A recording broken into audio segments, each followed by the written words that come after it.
کہ ہمارے بڑے فرماتے ہیں خصوصی ملاقاتوں میں تو کم، عمومی گشت زیادہ کرو، اس میں ہے مجاہدہ۔ عمومی گشت، گشت کے معنی کیا ہے؟ ایک ایک فرد امت کے پاس جانا اور جا کر اس کی خوشامد کرنا، اتنی خوشامد کرو کہ اللہ کو بھی رحم آ جائے اور وہ بھی تمہاری سن لے۔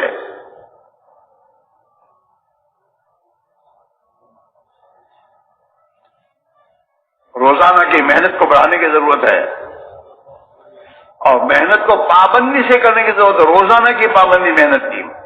استقامت کے ساتھ کسی عمل کو کیا جاتا ہے تو اس کا نفع اور فائدہ اس کو ملتا ہے۔ استقامت، اللہ نے نبیوں سے بھی کہا فاستقیم،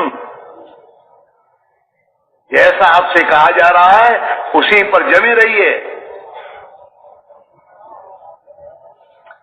ہاں، تبلیغ کا کام کبھی کیا کبھی نہیں کیا وہ تو ٹھیک ہے، ثواب مل جائے گا، باقی کام تو نہیں ہوگا۔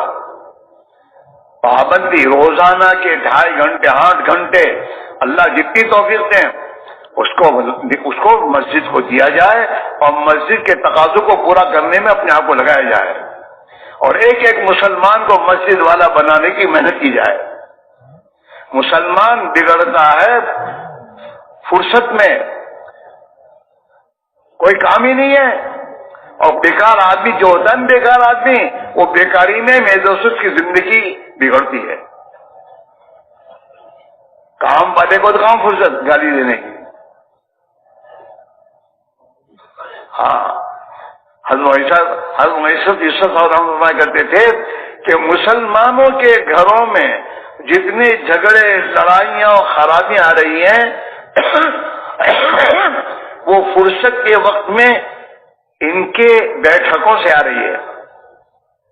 حضرت فرماتے تھے کہ جو بڑے مالدار ہیں وہ تو کلبوں میں جاتے ہیں، کلبوں میں جمع ہوتے ہیں، وہاں جا کے باتیں کرتے ہیں، وہاں بیٹھتے ہیں گھنٹوں پر، اور تاجر لوگ ہوٹلوں میں جا کے بیٹھتے ہیں آپس میں، اور کسان لوگ اپنی بیٹھکوں میں بیٹھتے ہیں، وہاں جا کے بیٹھ کر وہیں پر کوئی باتیں ہوتی ہے، سب فلاں ایسا فلاں ایسا فلاں ایسا اور فلاں یوں ہے فلاں یوں ہے، وہ ایک دوسرے کی میدوخت غیبتیں اور ایک دوسرے کی کمزوریاں بیان کرنے کے بعد پھر میرے دوستوں وہ جو بیٹھے ہوئے ہوتے ہیں وہ جاتے ہیں ان کے گھروں پر اور ان کے دوستوں پر تو ہمارے بارے میں فلاں یوں بات کہہ رہا تھا، اب لڑائی شروع ہو گئی۔